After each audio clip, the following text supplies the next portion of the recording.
cet amour que tu ne cesses de nous renouveler.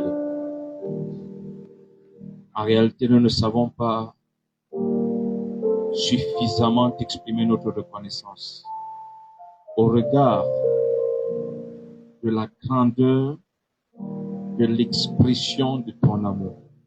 Déjà la grandeur de cet amour et son expression croissante dans nos vies. Mais nous sommes conscients, Seigneur, de ce que tu nous aimes et que c'est grâce à cet amour que nous sommes préservés de beaucoup de choses. Grâce à cet amour, nous expérimentons beaucoup de choses. Et que c'est également grâce à cet amour que nos faiblesses et nos manquements n'ont pas plus de poids devant tes yeux que la décision que tu as prise de faire de nous tes enfants. Merci. Merci encore pour cette soirée. Que toute la gloire te revienne. Au nom de Jésus, nous avons prié. Amen. Amen. Nous sommes arrivés au 3e et dernier jour de notre séminaire sur les blessures intérieures.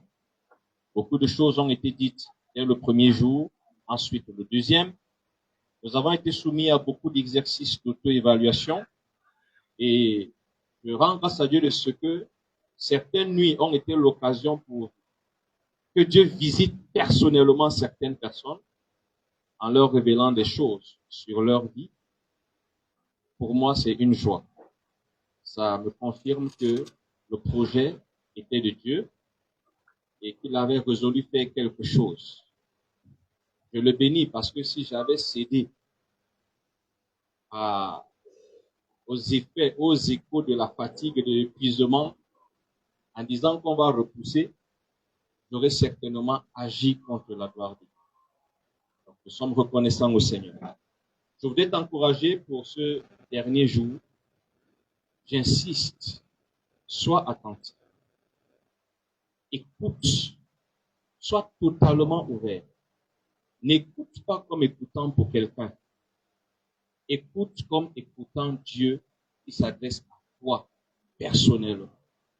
Et pendant que tu es en train d'écouter, si tu as des préoccupations, note-les à côté. Évite d'être distrait. S'il y a même un frère qui veut trop te poser des questions, au besoin, s'il le faut, ne place pas. Parce qu'il devient distrayant. Mais sois attentif. Donne mandat à ton frère ou à ta soeur qui est à côté de te pincer s'il te voit dormir. Vas-y. Donne mandat à ton frère. À ta soeur, dis-lui que si tu me vois dormir, ça dépend jusqu'où tu veux aller. Tu as même le droit de lui dire gifle-moi. Ça dépend de ton degré de ne pas vouloir t'endormir. Donne-lui mandat. Rassurez-vous que votre frère ou votre soeur vous a donné mandat, ou que vous-même vous avez donné mandat à quelqu'un. La Bible nous demande de veiller les uns sur les autres. Mais il ne faut pas profiter pour régler les comptes. Hein. Que la soeur baisse la tête pour prier et puis tu... Ok, nous, sans plus tarder, nous allons inviter Papa pour la suite de ce que le Seigneur lui a dit de venir nous dire. Papa, s'il te plaît. Je n'aime pas l'applaudissement là. Amen. Vraiment, excusez-moi de vous décevoir. Je n'aime pas beaucoup les applaudissements.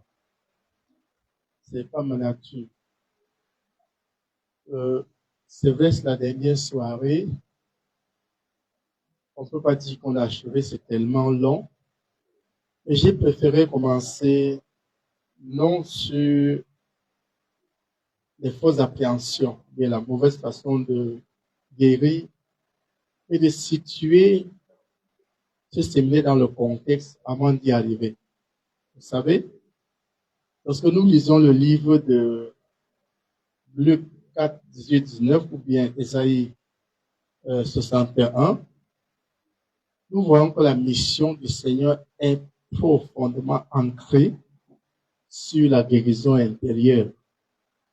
J'ai donc cherché à regarder le contexte que je veux balancer à l'apôtre pour vous expliquer beaucoup plus en détail, pour que vous compreniez peut-être que la dimension eschatologique peut y être impliquée, c'est-à-dire nous sommes déjà vers la fin, et Dieu nous repositionner la pensée exacte. Esaïe donc, dans Luc 4, dit l'Esprit du Seigneur est sur moi parce qu'il m'a oint pour annoncer une bonne nouvelle aux pauvres. Il m'a envoyé pour guérir ceux qui ont le cœur brisé, pour proclamer aux captifs la délivrance, aux aveugles le recouvrement de la vue, pour annoncer, pour envoyer libres les opprimés, pour publier une année de grâce. Lorsque nous faisons la somme de toutes ces choses, nous voyons qu'elles sont fortement impliquées dans l'état de blessure intérieure, qu'on est intérieurement blessé, on est pauvre dans la dimension intellectuelle. On ne peut pas réfléchir loin, on est un peu aveuglé. Et pourquoi? Parce que le cœur est malade, brisé. Il y a eu des déceptions à gauche, il y a eu des déceptions à droite, et forcément on devient en captivité. On devient esclave, dépendant d'une situation continue que nous qualifions régulièrement de délivrance. On parle des jours et des jours à chasser, à briser des liens gratuits. Et c'est pour ça que dans nos églises, on voit des gens tombent le lendemain, ils retombent continuellement et rien ne change parce qu'à l'intérieur, il y a quelque chose qu'il faut forcément soumettre au Seigneur ou pilote afin qu'on soit libre. Donc, dans le contexte, on voit la dimension historique. Au moment où le Seigneur venait, l'Empire romain était dominateur. Donc, le peuple d'Israël était soumis, assujetti, primé. Lorsque vous connaissez un peu l'histoire de ce moment-là, quand on lit Joseph, ça fait couler de larmes. Les Romains maltraités. Lorsque Jésus dit, si on vous gifle la joue droite, montez la joue gauche, nous interprétons mal, mais ça dit beaucoup de choses concernant ce moment-là. Je ne vais pas y arriver, c'est un peu, ça va faire notre cas. Et à ce moment, le peuple attendait le Messie. Tout le monde était désespéré. La peur, l'inquiétude, le souci, le désespoir était profond, la misère était là.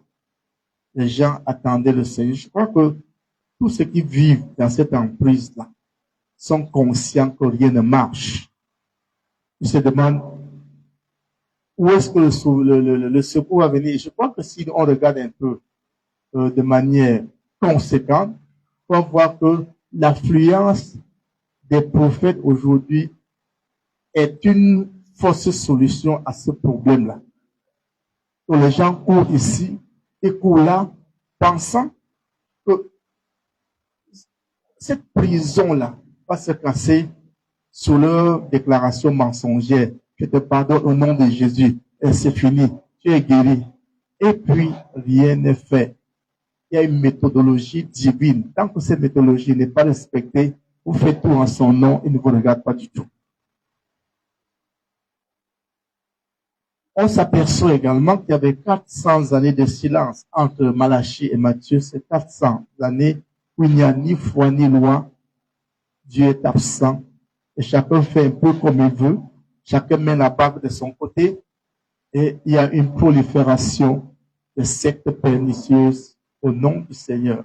Et si on regarde notre temps, c'est la même chose. Combien d'églises foisonnent? Combien de faux prophètes? Combien de déclarations pires? Et l'autre dernièrement dit que, c'est pas dans quel pays il est, il porte les hauts talons. C'est un homme. Il pêche avec ça. Il y a les cris d'identité nationale. On ne sait plus qui on est. Je crois que dans le milieu chrétien, nous sommes tous convaincus qu'il y a un cri d'identité. Le croyant ne sait pas honnêtement qui il est. C'est pour ça qu'on emprunte de plus en plus le monde pour associer et faire une sorte de syncrétisme au nom de l'Éternel qui ignore toutes ces choses-là. Dans le contexte spirituel, les hommes avaient soif de la visitation. Nous sommes d'accord que chaque jour on crie, chaque jour on pleure, chaque jour on s'inquiète, chaque jour on s'interroge, on aspire à quelque chose qu'on ne voit pas. Parfois même, il arrive qu'on jeûne, sans être convaincu que demain la solution. Demain on s'aperçoit que l'objectif qui était si près a rappelé une année-lumière. Et l'incertitude plane. On fonce, le fatalisme s'installe. On voit également qu'il y a la corruption religieuse. Il n'est plus besoin de vous dire que les corruptions religieuses sont là. Combien d'églises aujourd'hui sont transformées en comptoirs commerciaux, en profanation des choses sacrées. en annonce des équilibrations, des promesses qui ne viennent jamais. Je me souviens d'une histoire assez drôle, ça s'est passé à Yaoundé.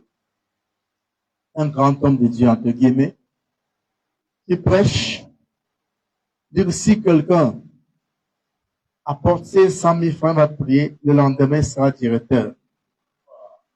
Et un pauvre type qui était plus en fonction, était en retraite, on lui a fait croire que si il donnait une offrande sacrificielle, je ne sais plus quelle autre offrande sacrificielle en dehors de celui de Christ, s'il donne une offrande sacrificielle, vraiment, le lendemain, on va le rappeler, on va le nommer PDG. Le pauvre va donner sa pauvre voiture avec laquelle il faisait le plan d'eau. La salle a applaudi. Et pour rentrer, le bourreau était devant avec sa voiture luxueuse. Il a confié cette voiture à un chauffeur.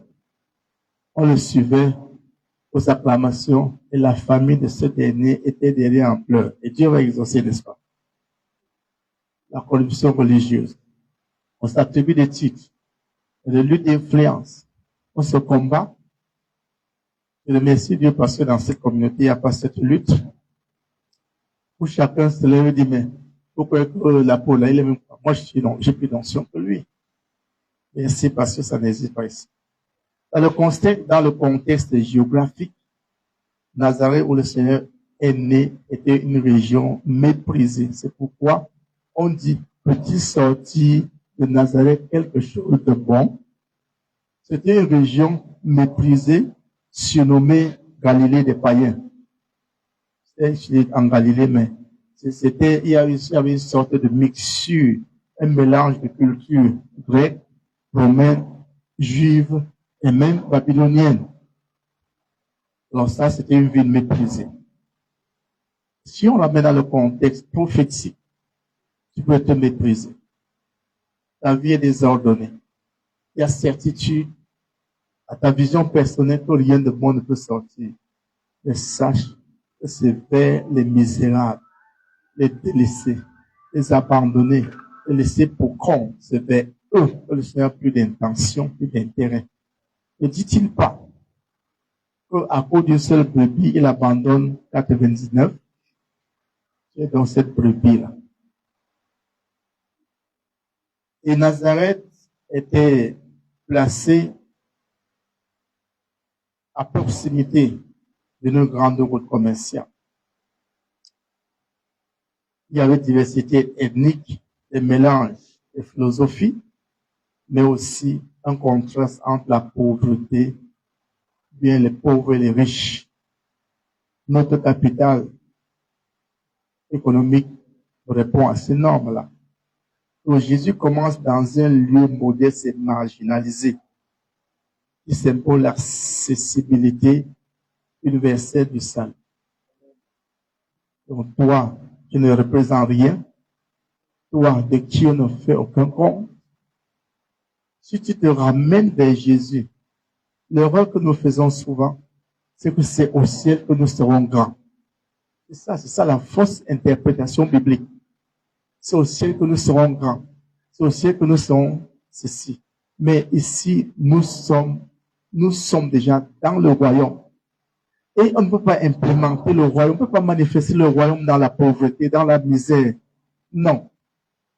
Le royaume brille. Le roi brille. Et nous sommes comme les ambassadeurs du royaume, individuellement et comme communauté aussi. Alors, comme communauté, quand nous représentons le royaume, sachons que l'ambassadeur, comme j'avais expliqué une fois, n'est pas un nom. L'ambassadeur n'est pas un titre.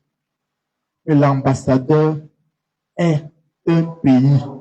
Donc, quand on regarde l'ambassadeur, on ne voit pas son nom, on ne voit pas son titre, mais on voit son pays. Il incarne toute une nation et il a le but, le devoir incontournable de faire refléter la gloire de son pays dans le lieu où il habite.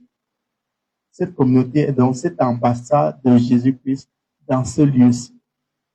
Et toi, tu es l'ambassadeur de Jésus-Christ partout où tu es, partout où tu vas, que ce soit à la maison où tu travailles, que ce soit à la maison, que ce soit le lieu de travail, que ce soit sur le parcours, tu dois être le reflet du royaume. Dans le contexte social, la pauvreté était généralisée, les faibles étaient exclus. Puis l'histoire de Zachée pour vous dire quelque chose. Zachée, en tant que collecteur d'impôts, pouvait venir, comment on appelle ce quartier-ci? Oh, il pouvait venir à Lorbaba et dire voilà, il va saisir le chef de Lorbaba. Il dit, comme ta contrée assez grand, ces grands-là, tu me donnes 20 millions. Alors lui maintenant, il reste, qu'est-ce qu'il fait? Il calcule. Il peut finalement avoir plus de 50 millions. Il donne 20 millions et il garde le reste. Voilà qui est désaché. On marginalise les pauvres. Les pauvres deviennent de plus en plus pauvres et les grands deviennent de plus en plus grands. Les faibles étaient exclus, les malades, les lépreux, les femmes, les veuves, les orphelins, les possédés, les mendiants étaient abandonnés. C'est ce qui se passe aujourd'hui. C'est la jungle. L'injustice était systématique. Les structures sociales marginalisées, de plus en plus vulnérables. Aujourd'hui, dans notre pays, par exemple, l'impunité est là. La pollution ambiante. C'est au fil des jours. Ou s'il y a un document au commissariat, il faut payer. Alors qu'il reçoit un salaire, pour que la police vienne intervenir chez vous, il faut payer. Alors que le carburant est prévu. On se dirait quoi et quoi. C'est ce qui est aujourd'hui. L'injustice est là. Dans le contexte religieux, le système sacerdotal était devenu lourd.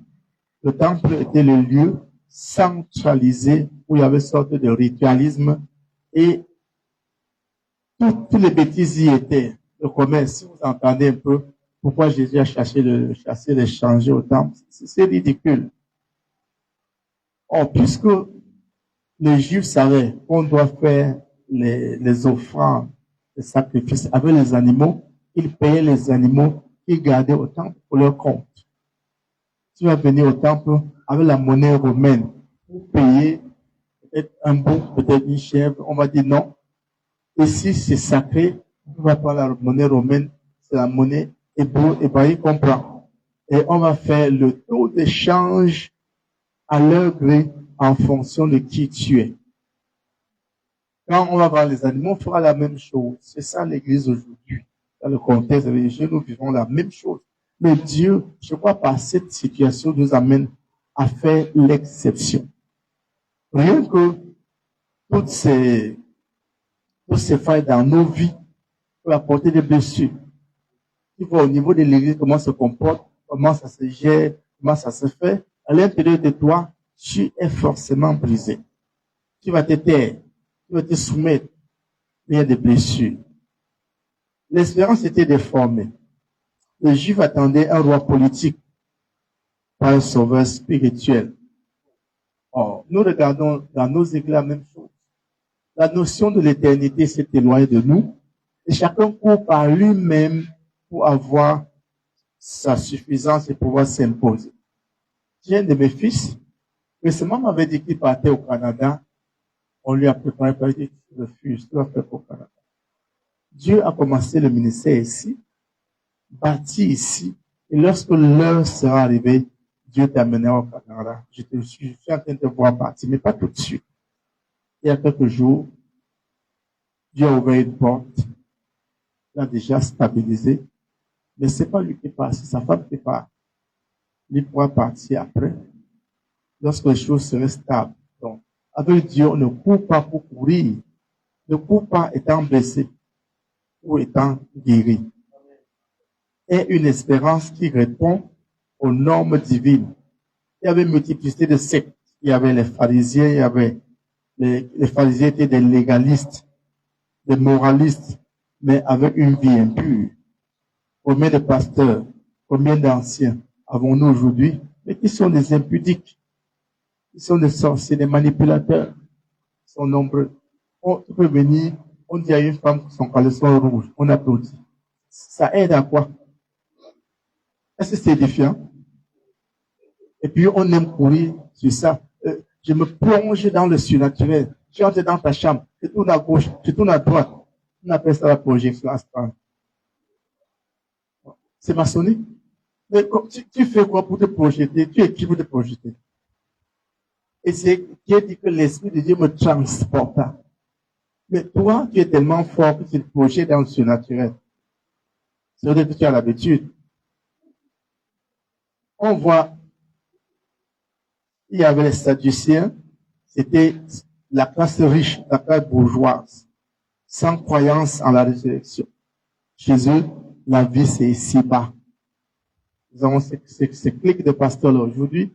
Pour être pasteur, il faut avoir une Lexus, il faut avoir un duplex, il faut que ta paire de chaussures soit 1 million, il faut t'habiller. Et c'est ça, on aime ça, on court après ça. La limitation est terrestre, puisqu'on sait qu'après, mangeons, vivons qu'à demain, nous mourrons. C'est ça. Ce ne sont pas de Dieu. Les zélotes étaient des révolutionnaires radicaux. Il y a ça aussi à l'église. J'ai donné un séminaire aux sœurs. Et je suis pas contre la tenue saine. Elle est bonne. Mais inutile de porter une tenue saine cachant à l'intérieur des faussetés. On a un foulard qui reste aux oreilles. C'est bien. Ça protège, ça donne la dignité. Et une robe qui touche les chevilles. C'est encore noble. Mais lorsqu'il y a la masturbation derrière, lorsqu'il y a la prostitution ici et là, finalement, ça sert à quoi? Le flanc dans la pensée de Dieu est assez clair. En hébreu, on appelle couvre-chef. Dans le texte d'Hébreu 11, il y a 2 mots. Il y a le mot couverture et le mot ornement. Le grec distingue ces 2 mots dans 2 endroits différents. Or, lorsqu'on lit Hébreu 11, 1 Corinthiens 11 plutôt, on s'aperçoit qu'il y a une sorte de hiérarchisation.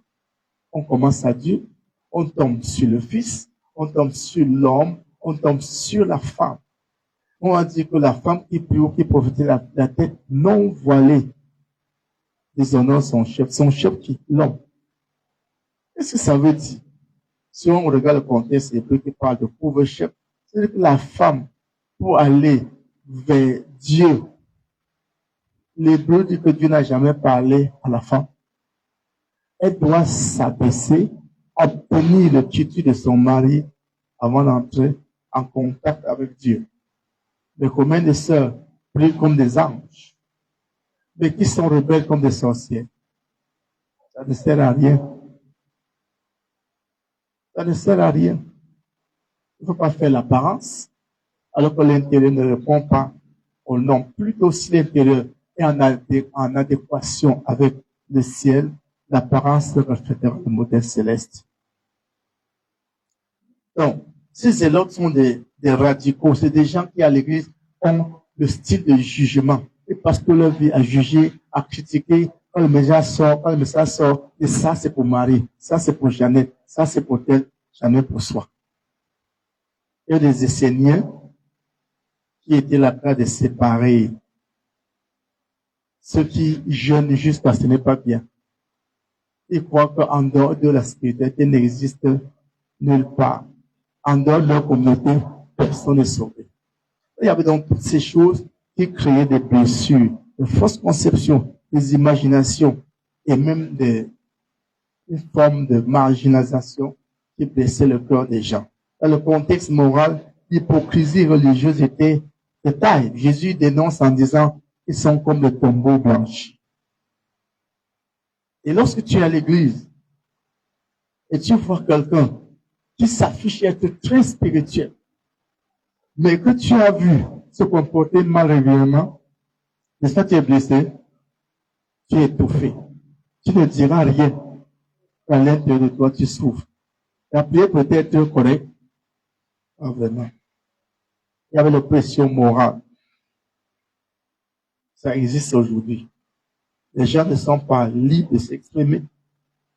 Ils ne sont pas libres de faire comme ils veulent.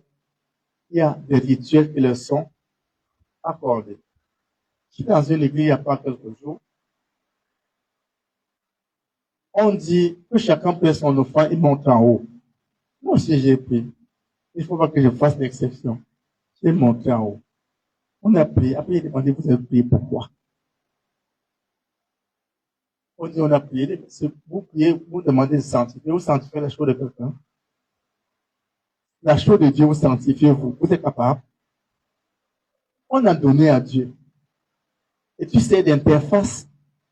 On va donner un cadeau à Paul. Tu prends d'abord, tu examines, tu pries. On va donner à Paul. C'est un peu sérieux. Les Écritures sont claires que chacun, dans la semaine, mène à part ce qui appartient. C'est pas quand il arrive à l'église qu'il commence à fouiller les poches. Depuis la semaine, il a préparé. Maintenant, quand il a préparé, son intention est là. Et quand il vient donner, tu pries encore pour que ça fasse quoi? Ok, tu as prié. Si c'était l'argent de la prostitution, tu as prié, tu vas sanctifier. Ce sont ces sorcelleries à l'église qui rencontrent sur les bases chrétiennes réelles. Et le fardeau spirituel qui était imposé. On dit fais ci, fais ça. Mais derrière, on ne fait pas. Je me rappelle, j'avais un collègue, je ne sais plus, Sylvie. Il gênait beaucoup. Alors un jour, il donne les jeunes à l'église. Et pendant que les frères sont en train de prier, comme l'église, il y avait la chambre de serviteur à l'église, il rentre un peu dans sa chambre. Une sœur, un frère, attends, ne le voit pas. Quand elle arrive, voit comment elle est en train de manger. Il dit, fais attention, tu t'as mis chez tes scopes. C'est ça l'église d'aujourd'hui. Ça blesse. Et tu es appelé à sortir, à dénoncer, à dépouiller, à ôter toutes ces choses pour être libre toi-même. Dans le contexte matériel, il y avait l'inégalité criarde. Les riches devenaient plus riches, les pauvres plus pauvres. Dans l'économie, c'est Rome qui dictait tout. Dans l'accès limité, en fait, il y avait un accès limité sous le malade était invalide. C'est pour ça que vous allez voir, il y avait une piscine à Bethesda où tout le monde allait. C'est pas tout le monde pouvait se soigner. Quand on regarde dans ces choses, on voit que Jésus s'adresse à ceux qui sont blessés intérieurement et sans espoir. Peut-être on t'a fait les fils de prudent. Pas de solution jusqu'aujourd'hui. Tu cries, tu cherches le mariage, tu ne vois pas. Les hommes viennent, passent. Jusqu'à ce moment que tu crois qu'il est sérieux, il veut seulement te violer.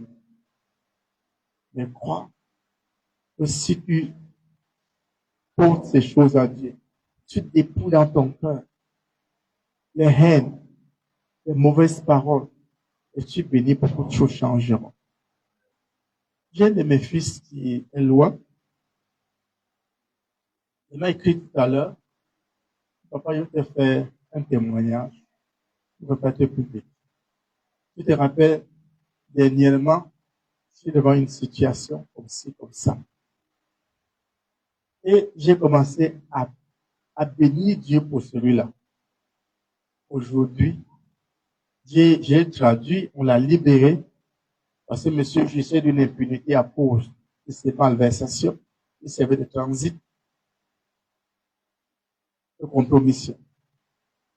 Mais lorsque je me suis mis, après qu'on m'ait humilié, je me suis mis à bénir Dieu pour lui, aujourd'hui, il a commis une faute tellement grave qu'on l'a renvoyé au pays en prison.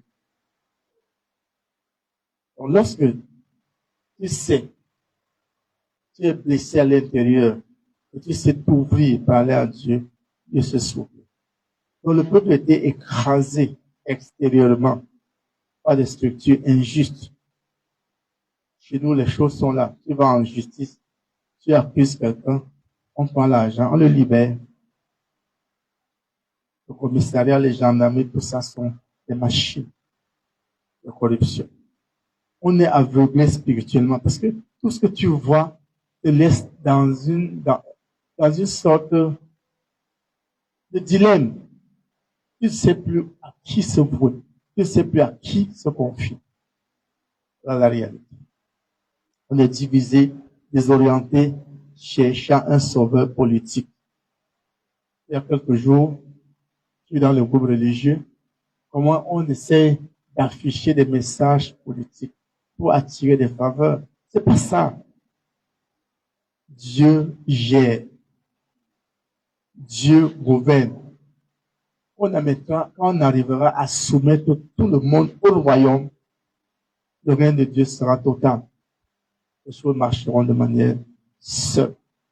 Donc quand Jésus vient donc, c'est pour déclarer une restauration à ceux-là qui sont délaissés. Et c'est pour compte. Or, l'attente de Dieu pour aujourd'hui, nous devons être porteurs de cette bonne nouvelle. Pour être porteur de cette bonne nouvelle, il faut incarner cette bonne nouvelle. Pour que l'intérieur de nous soit libéré de tout ce qui nous a mis prisonniers. C'est seulement de regarder. Parfois, je m'appelle sur le puits d'âme, parfois on prie les liens de caractère. C'est pas vrai. Ces liens de caractère peuvent être dus aux blessures intérieures. Encore on va briser les démons, ne vont jamais partir. Nous devons manifester la puissance de guérison intérieure. On doit être à la hauteur d'être guéris nous-mêmes et aider ceux qui sont malades à être guéris. Si tout le monde est guéri, l'assemblée serait assainie. Et si l'assemblée est assainie, le commérage, les mensonges, et ceci, les divisions n'existeraient plus. Nous formerons là un peuple que Dieu aime. Donc, la guérison intérieure est un moyen d'instauration de la justice du royaume parmi les hommes. Et je vais sauter beaucoup. Si on regarde très bien dans ce texte, on voit que les choses ont tellement été bien réparties que même les 5 ministères bibliques sont concernés. Or, quand on regarde, on s'aperçoit aujourd'hui que tu es porteur de la bonne nouvelle, tu es ambassadeur de guérison, tu es proclamateur de la liberté, tu es révélateur de lumière, tu es instrument de justice et de restauration. Un appel solennel, le monde gémit, qui va partir. Le cœur saigne, qui parlera. Les ténèbres dominent, qui brillera. La question est adressée. Et tu dois comprendre que l'heure est venue où le rouleau est ouvert, où l'esprit est prêt. Et si tu comprends, certainement tu sauras le rôle que tu joues. Et si tu sais le rôle que tu joues dans la pensée exacte de Dieu, tu comprendras que chaque ministère a un rôle à jouer. Sur les 5 ministères, le pasteur restera vous expliquer le rôle du pasteur, du prophète, de l'évangéliste dans la déclaration de Jésus. Donc, dans ce contexte que je n'ai pu achever, pour que Jésus avait une raison fondée de prononcer ces paroles qui doivent s'appliquer dans notre vie. Mais malheureusement, nous courons tellement vite que l'élément principal de fondation, nous l'abandonnons au profit de la course vers le vent, à la recherche effrénée de la gloire, de l'honneur, du moi, de tout le reste qui ne concerne nullement Dieu. Donc, c'est un bon temps que chacun, au-delà des 5 blessures principales, s'identifie, cherche à comprendre qu'est-ce que Dieu veut pour lui et revienne à la pensée exacte de Dieu. Dans les fausses, bien la fausse piste. La fausse piste de la guérison. Excusez, je vois un peu. Sois très attentif sur ce point. C'est sérieux parce que quand on oublie le chemin de la guérison, on va forcément emprunter des mauvaises voies. Lesquelles mauvaises voies vont nous faire persister sur le faux chemin, une prétendue guérison qui ne l'est vraiment pas, pour finir par avancer dans la déception continue, sémant ainsi une sorte de dépravation tout autour de nous et dans notre progéniture. Sur ces fausses conceptions, le premier point, c'est ce qu'on appelle le déni. Je vais laisser à la Paul le soin d'expliquer ce qu'on appelle déni. Le déni. Est-ce que vous savez ce qu'on appelle le déni?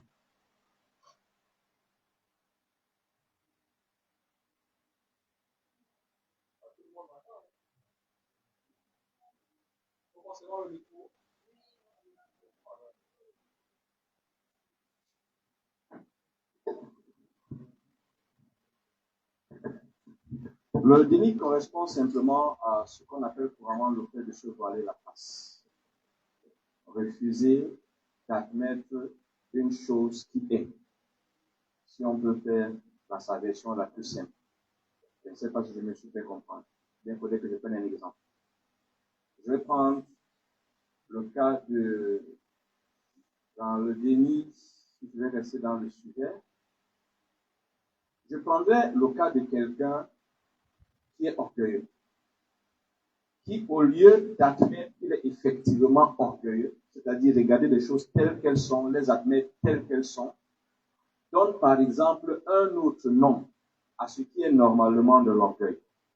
Il n'affronte pas, il n'accepte pas, il ne reconnaît pas, il se voile la face, il refuse de voir la chose qui est pourtant évidente à ses yeux. Voilà un peu ce que je pourrais dire. Le deuxième point que tu vas te expliquer, c'est penser que seule la prière suffit. Ça, c'est une erreur récurrente qui consiste à ramener tout projet de changement au simple réflexe de prier. Croire que pour toute chose, pour toute situation, prier suffit à avoir réglé le problème. Et malheureusement, peut-être que je suis en train de déborder, ça conduit à la démission, à l'irresponsabilité et à la paresse. Là où on a besoin d'agir, on se retrouve en train de prier. La prière, c'est pas pour dire que la prière soit mauvaise. Elle est bonne, mais il y a des contextes où, en plus de la prière, il faut agir. Et il y a même des contextes où ce n'est pas d'abord la prière qu'il faut. J'espère que je suis dans le vrai. Reste toujours debout.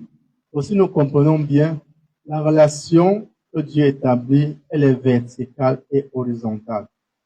La prière est pour Dieu. Mais pour aller vers le prochain, on n'a pas besoin de prière, il faut poser un acte. Amen. Troisième, imaginez que le chrétien authentique ne devrait pas souffrir intérieurement. C'est un abus qui relève même tantôt d'une forme, personnellement, j'appelle souvent ça l'orgueil religieux. Croire que parce qu'on est chrétien, on est un surhomme. Et j'aime prendre deux exemples bibliques. Jésus qui était Dieu fait homme a pleuré. Malheureusement, aujourd'hui, on constate par exemple des gens qui ont l'impression que pleurer, exprimer sa douleur est un signe de faiblesse. Et c'est une maladie qui attrape même les dirigeants. J'ai personnellement été challengé par quelque chose que le Seigneur a fait. C'est de pouvoir dire à ses disciples que mon âme est triste. Donc, il se présentait en position de faiblesse devant les disciples. Or, malheureusement, la tendance aujourd'hui tend à donner l'impression que être chrétien, c'est être un surhomme. Non, tant qu'on est un humain, on est exposé à des tribulations, à des douleurs et à des blessures. Justement, le déni consiste à croire que parce qu'on est chrétien, on ne va pas subir un certain nombre de choses. Et la Bible nous fait comprendre que le malheur atteint souvent le juste. Donc, il faut aussi être exposé à des difficultés. À la seule différence, ça veut dire qu'on lit bien la Bible. Moi, je ne souffrirai jamais. Je ne manquerai de rien. Mensonge. C'est ça le déni. Réduire la guérison intérieure à un phénomène émotionnel. Ça, c'est le quatrième point. Je vais donner avant une histoire. Il y a la science chrétienne dirigée par Marie Beccaredzi qui renie les aspects de la vie physique. Quand tu es malade, tu nies que tu n'es pas malade. Parce que pour elle, l'esprit est en santé. Et si l'esprit est en santé, tout va bien. Et on souffre. Après, on meurt. Et malheureusement, c'est aussi le cas avec la perception erronée de la foi. On a des gens qui ont une foi qui n'est foi que de mots et ils meurent lentement. Je pourrais prendre un petit exemple. Quand on a lancé les campagnes, au début, c'est nous qui les avions lancées, les campagnes missionnaires de contrôle de vie, on va dans une église. Et je me rappelle, c'est curieux parce que je suis venu avec une équipe que c'est des inconvertis. Et une sœur dit, j'avais mal aux yeux, j'ai prié, le Seigneur m'a délivré. Le problème, c'est que ça crée chez moi un frisson. Puisqu'elle est venue se faire consulter les yeux. J'ai dû l'appeler après pour lui dire, mais est-ce que tu ne vois pas à quel point c'est paradoxal? Tu as prié, le Seigneur t'a guéri et tu reviens encore faire ça. Le plus souvent, dans cette erreur-là, on tombe.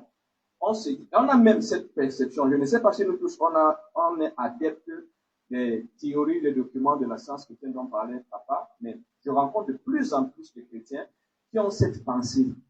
Ni la chose. Ce n'est pas forcément par rapport à Dieu. C'est-à-dire qu'on te demande, on parle même de force mentale, on en est arrivé à substituer la foi à des pratiques qui ne relèvent même pas de la parole de Dieu.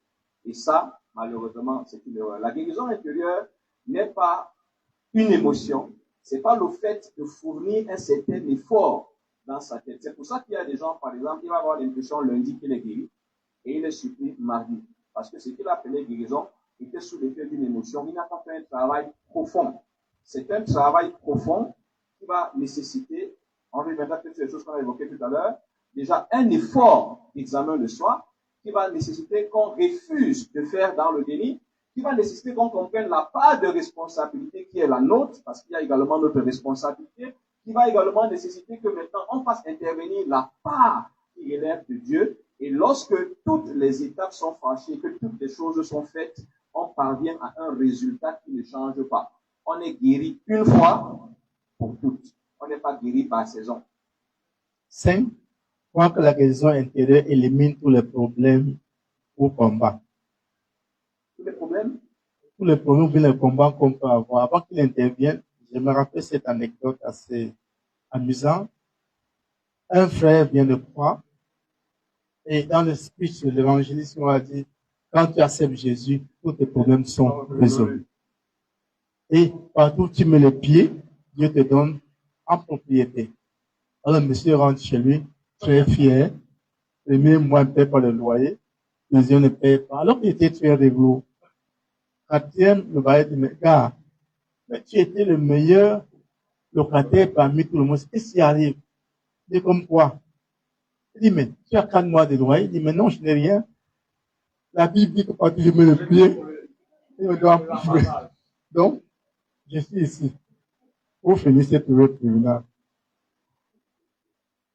Ça fait partie des erreurs que nous commettons et qui finissent par nous coûter cher. Je vais aller loin. Lorsque j'étais nouveau converti, j'étais persuadé que le jour où je vais être baptisé du Saint-Esprit, je ne vais plus connaître la faiblesse. J'étais sûr que le baptême du Saint-Esprit va faire disparaître toutes mes peurs, toutes mes faiblesses et tous mes défauts. Ça, c'était ce que je pensais avant. Parce que quand il y a eu le baptême du Saint-Esprit, je peux dire que j'ai connu le réveil. Et c'est une erreur qu'on commet.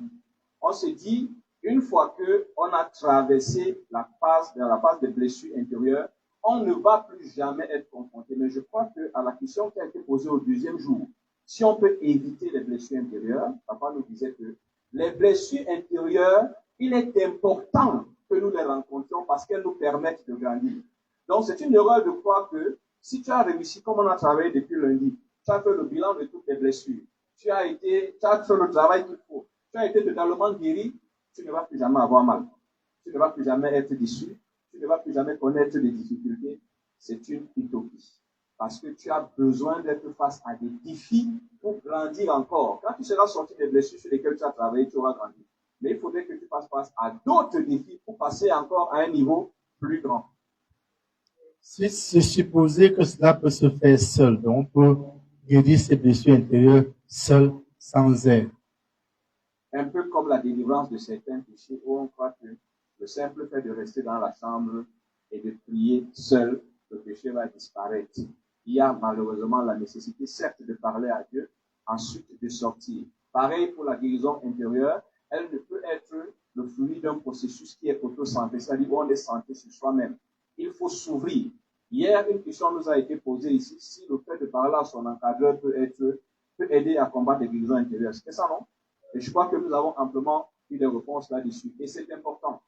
Je pourrais prendre un exemple de quelqu'un qui est ici, qui est ici, là, aujourd'hui, et peut-être qu'il va se reconnaître. On faisait les réunions, il ne parlait jamais. Jamais. Il ne parlait jamais. Et ça m'a intrigué. Un jour, je l'appelle, je veux comprendre pourquoi il ne parle jamais. Est-ce qu'il n'a pas appris?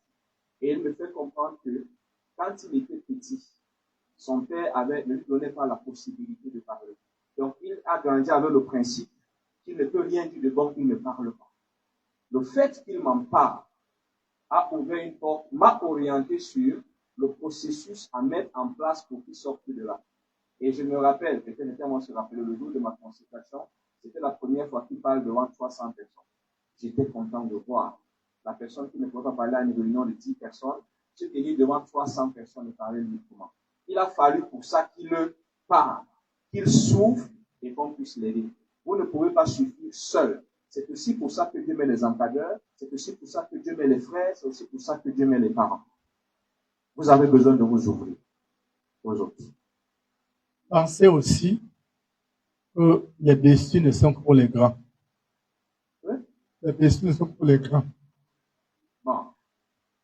Je voudrais aller encore dans un autre travers dans lequel nous évoluons. Nous pensons qu'il existe un type d'épreuve et de difficultés pour un type de personne. Pourtant, quand nous comprenons le principe même de la vie chrétienne, c'est que nous tous, la vie de Jésus étant le modèle absolu du chrétien, nous tous, nous allons être confrontés à des batailles qui vont engager notre âme, notre esprit, notre corps. Chacun à son niveau. Donc, il n'y a pas une catégorie de personnes qui soit plus concernées par les blessures intérieures que l'autre. Je pense que depuis 2 jours, nous avons vu les blessures subies par les enfants.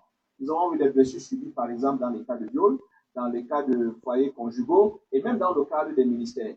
Donc, tout le monde est concerné par les blessures intérieures et j'irai plus loin. Tout le monde est concerné par les épreuves. Je sais que l'Église contemporaine, on n'aime pas ça. Le nouveau converti, comme le pasteur, chacun va être concerné, puisqu'on nous a appris, si on peut le dire comme ça, ces blessures intérieures sont des leviers de croissance, n'est-ce pas? Nous en avons besoin pour grandir. Donc, et la personne qui nous a posé la question avant-hier, c'était un enfant de moins de 10 ans. Ce qui veut dire que cet enfant de moins de 10 ans s'est senti concerné par le sujet. Un autre point, le mal c'est les autres. Le mal c'est les autres. Oui, ça c'est 99,99% du comportement de ma petite expérience dans l'église contemporaine. Le responsable, c'est le diable, le responsable, c'est les autres, et moi-même, je ne suis pas du tout responsable. Et c'est une mentalité qui ne nous aide malheureusement pas, parce que ça aussi, ça fait partie du déni. Le fait de toujours trouver que le responsable est en dehors de moi. C'est une erreur. Et quand on lit même bien la Bible, c'est une attitude un peu diabolique. Parce que par nature, Satan est l'accusateur. C'est le comportement de celui qui accuse tout le monde. Et ce n'est pas dans la nature de Dieu. C'est une erreur de pensée. J'aime souvent prendre un exemple simple. Lorsqu'il y a une bagarre et que quelqu'un vient se plaindre, c'est une chose que Dieu m'a permis de comprendre comme ça. Mais lorsqu'il y a querelle, en vérité, s'il y a querelle, ça veut dire qu'il y a eu l'implication de 2 personnes. Peu importe qui a commencé. La querelle devient querelle à cause de la façon dont l'innocent au début a réagi à l'hostilité. Je ne sais pas si je me fais comprendre. Si je viens que je te tape, il n'y a pas querelle, il n'y a pas bagarre. Mais si finalement on arrive à la bagarre, c'est parce que tu as riposté. Si on veut même bien réfléchir, on a bagarré à cause de toi. Pas à cause de moi qui t'ai provoqué. Parce que si tu n'avais pas réagi, on n'aurait jamais bagarré. Donc cette attitude qui voudrait qu'on croit que nous sommes victimes de tout le monde. De tout. C'est à la fois le déni, c'est de l'irresponsabilité, c'est même de la malhonnêteté. On ne peut pas avancer avec. Oui, souvent, je suis coupable, c'est vrai, mais lui aussi le coupable. On refuse d'assumer ses responsabilités Et on a même souvent, malheureusement, ça nous amène aussi dans des déviations lorsqu'il faut confesser les péchés. Au lieu de régler ton problème. Mais comme tu ne veux pas être seul à assumer la conséquence de tes fautes, il faut forcément que tu impliques les autres. Le salut n'est pas une affaire qui concerne tout le monde lorsqu'on est devant le Seigneur. Le salut est une affaire personnelle. Donc, ce qui veut dire que dans une situation, je suis principalement et prioritairement concerné par ma culpabilité et non par celle de l'autre. Il faudrait qu'on arrête de vouloir, dans le processus de résolution d'une tension, d'une crise ou même des blessures intérieures, arriver à cela. Je voudrais ouvrir une parenthèse. Je me rappelle, c'est dans le cas de quelqu'un qui en voulait énormément à son parent. C'était très difficile. Tandis que moi, je faisais l'effort d'ouvrir ses yeux sur, regarde, un peu comme l'histoire de Joseph. Tu vois que voilà ce que tu as voulu faire. La personne tenait absolument à mettre sur la balance la part de responsabilité de son parent. Et je me rappelle, la personne me dit, pourquoi tu ne veux pas me comprendre?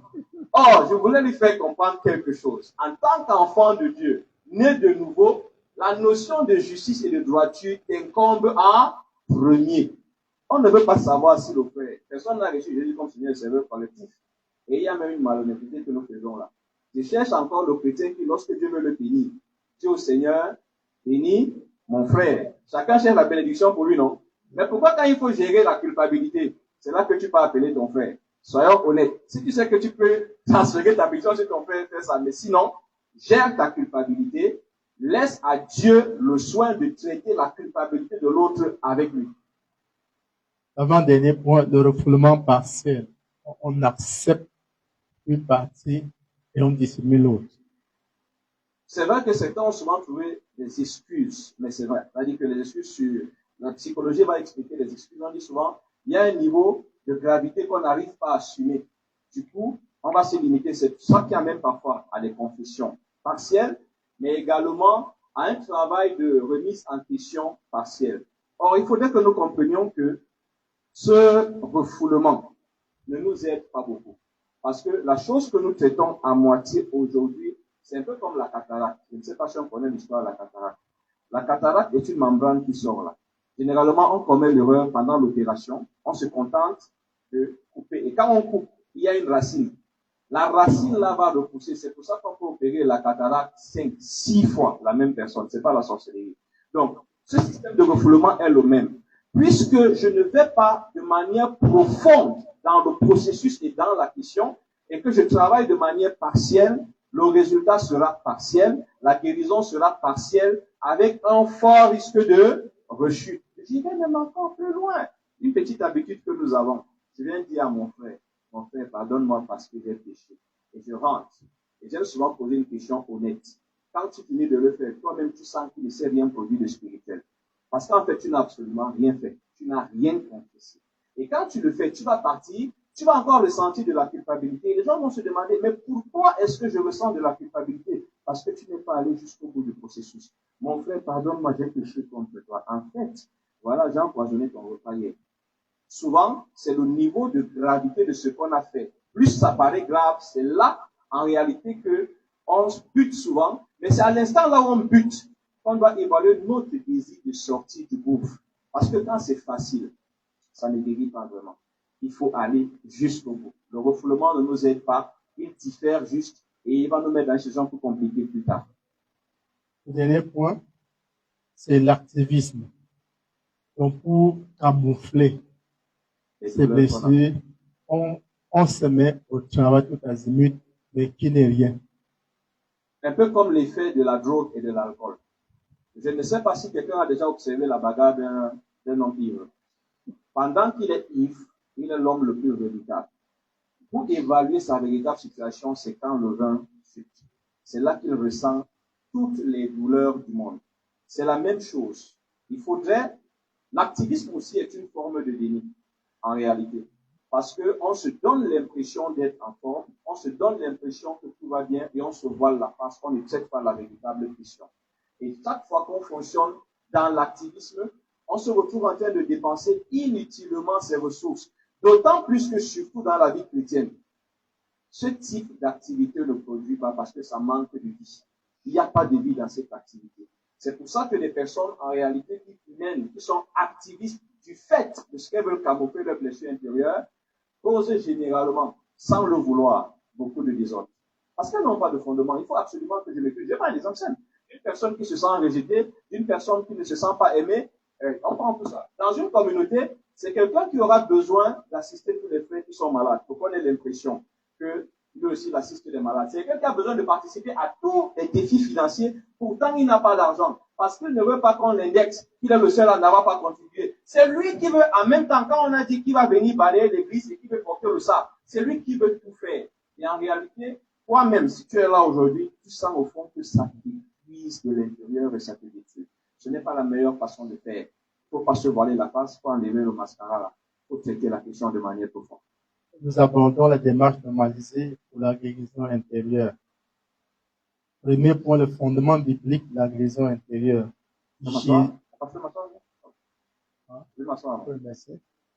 Merci beaucoup. Le fondement biblique de la guérison intérieure, nous devons noter que Jésus est le guérisseur de l'homme intérieur, selon le texte de Luc 4, 18 que nous avons vu. Dieu éternellement m'a envoyé pour guérir ceux qui ont le cœur brisé. 2. Dieu est proche des cœurs brisés, de Somme 34, verset 18. 2. Dieu est proche du cœur brisé, Somme 34, verset 18. 3. La guérison passe par la lumière de la vérité. Tant que tu ne perçois pas l'évidence de ta situation, la misère dans laquelle tu te trouves, tu vas tourner en rond et tu n'avanceras jamais. Jean 8, 32. Le principe pratique pour la guérison intérieure. 1. La reconnaissance, pas des blessures, mais de la blessure. Pourquoi est-ce que je dis de la blessure? Il y a le très célèbre prisonnier, Richard Wurmbrand, avait dit, après 14 ans de prison pour la libérer, on l'a interrogé, il dit, tout ce qu'il a vécu pendant 14 ans, il a dit, mais vous vous trompez, on n'a jamais fait 14 ans de prison. Tout le monde était étonné. Il vient sortir 14 ans. Il dit, non, on fait un jour de prison pendant 14 ans. Ça dit beaucoup de choses. Chaque blessure a ses caractéristiques. Chaque blessure a ses conséquences. Chaque blessure a ses effets nocifs, négatifs dans notre vie et il faut le reconnaître. Pour la reconnaissance de la blessure. 2. L'identité restaurée en Christ. C'est-à-dire, 2 Corinthiens 5, 17. Si nous connaissons Christ, maintenant, ce n'est plus la même manière. Donc, avant, j'étais ça. Maintenant, en Christ, est-ce que je le suis vraiment? Est-ce que ce que j'affirme être en Christ est une réalité? Est-ce une utopie, une ironie ou un mensonge? 3. Le pardon est libérateur. Hébreux 4, 31 à 32. Tant qu'on ne pardonne pas, on reste dans les blessures. Tant qu'on ne pardonne pas, on reste dans les blessures. Et nous devons savoir dans le livre de Matthieu 18, Jésus dit une chose très importante qui n'est pas bien comprise en français. Il dit que celui qui ne voulait pas payer la dette, on l'a livré au bourreau. La version anglaise dit qu'on l'a livré au tourmenteur. La version qui est amusante, très riche, la version allemande. Il dit que lorsque tu ne pardonnes pas, tu attires les démons de celui qui a commis la faute sur toi. C'est très riche en allemand. Donc, savoir pardonner pour être libre. Parfois, ça fait mal, on réfléchit, mais on ne peut plus rien. Il faut donc se décharger.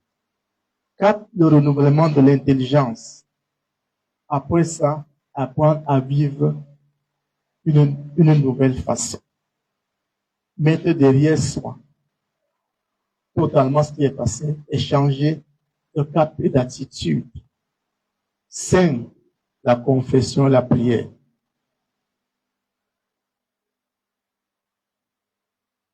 Là, pour une approche ministérielle à la guérison intérieure, on doit comprendre que l'élément intérieur de l'âme, c'est les émotions. Ça doit commencer par là. Lorsque tu as souffert, la douleur, il faut l'exprimer à Dieu. Ouvrir tout ton cœur, montrer comment c'était difficile. Que ton oncle te viole et t'oblige que si tu parles et te tue. Tu fais revoir à Dieu tout ça. Et je vais donner un exemple ici.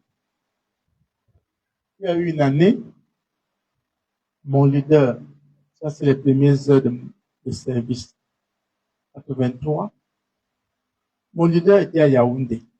Et Dieu nous a montré qu'un danger le guettait, la mort le guettait. Très zélés, nous nous sommes entendus à trois, moi, mon ami et une sœur, de nous retirer à Mounatélé pour prier pour lui. Il semble qu'il était au courant, nous ne lui avons pas dit, je ne sais pas qui lui a dit. Je quitte donc nous les gars, j'arrive à Yaoundé. Dès que j'arrive à Yaoundé, je devais passer la nuit pour partir le lendemain. La route était très mauvaise à l'époque. Dès que j'arrive, je dis André, tu es venu faire quoi? J'avais de la peine à lui dire, puisque nous étions dit qu'on ne lui dit rien. Quand il dit, tu ne dis rien, hypocrite. Après, il me parle en patois. Tu viens pour que vous allez prier pour moi, parce que je suis le plus grand pécheur du monde. Tu ne bouges pas. Si tu bouges ici, non seulement je t'excommunie, mais on te dépose comme serviteur. Il m'a parlé en patois. Il m'a parlé en français. Il m'a parlé en pidgin. Il m'a parlé en anglais. Alors, mon cœur est devenu comme 17 têtes de chou. J'étais surchargé. J'étais gonflé comme un ballon. Et tu ne bouges pas. Et tout ça, c'était le soir. Et le matin, je devais partir. Il me prend pour m'amener au chantier. Pour dire, être honnête avec vous, j'avais sur la moto, j'étais assis derrière la moto, j'avais sur la moto un démon avec les cornes. Je regardais comme ça, je vois les cornes, tout noir. Et je le dégoûtais. C'est difficile à expliquer. Alors, quand on est arrivé à l'Omnisport, parce qu'on connaît Yaoundé, mais qui était un comprendre, on est juste devant l'Omnisport. Je regarde comme ça, dans ma tête, il y avait des solutions, des haines qui se multipliaient.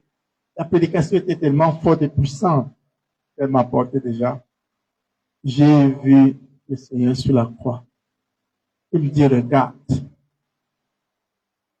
Je regarde. Il dit, qu'est-ce que tu vois? Il dit, j'ai parlé. Je comprends ce qu'on veut dire. C'est que là, Seigneur, je ne peux pas te tromper. Je ne peux pas. Il dit, regarde encore. Et quand je regarde, il dit, Seigneur, pardonne-les quand ils ne savent pas ce qu'ils font.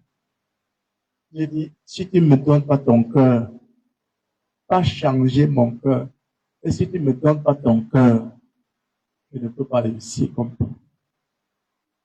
À l'instant, c'est comme s'il y a eu un transfert de cœur.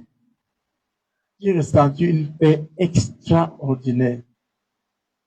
Je l'ai aimé, ça a dépassé les normes. Dès que nous sommes arrivés au chantier, il sort 200 000, il doit ajouter. Et que tu passes toute la journée ici, tout ce qu'il y a comme besoin, intérieur, tu payes, tu supervises le chantier et tu me rends compte le soir. Je tombe à genoux. Dieu me dit, mais quelqu'un t'aime et te fait une telle confiance. J'ai commencé à pleurer. Il y avait, je crois, il y avait 7 serviteurs de Dieu qui avaient été démis de leur fonction et mis en quarantaine. Alors, dans mon église, quand on t'est exposé comme ça, tu peux ne plus jamais prêcher. Ils étaient très contents de me voir. Je les ai appelés, on s'est mis à genoux. J'ai commencé moi-même à confesser la haine. Je dis tout à l'heure, j'ai commencé. Chacun a déchiré son cœur. Mes oreilles ont entendu les inédits. Et le Saint-Esprit m'a aidé. a dirigé, a conduit à la fin. Tout s'était restauré. La joie était venue. Le chantier était le plus brillant de tous les jours du chantier. Ce qui est curieux, c'est que le lendemain, notre grand leader est arrivé, il est parti au chantier, là, l'agent dit à chacun de rentrer dans son chantier. Dieu m'a posé une question. Entre ta petite haine contre quelqu'un et l'acte de libération que tu as fait pour que tout le monde rentre et que les brebis soient à nouveau nourries, si la solution, j'ai pleuré pendant 4 jours. Donc, apprenons à dire au Seigneur la douleur que nous avons. Ne l'exprimons pas à quelqu'un, ça nous aidera. Pleurons même si c'est possible. Dans la volonté, il faut accepter, décider de pardonner. Comment cela est possible? Nous devons comprendre les autres ont fait. Mais avons-nous fait moins que eux? Avons-nous pas dans certaines circonstances fait plus que eux? Et puisque nous voulons leur mort, si aussi notre mort avait été sollicitée, où serons-nous? Il y a le livre de Ecclésiaste qui dit, il ne faut pas ouvrir l'oreille pour écouter tout ce qu'on dit de toi. Parce que dans ton propre cœur, tu sens aussi que tu en as parlé sur les autres. Et pour finir, tu risques même écouter ton esclave te maudit.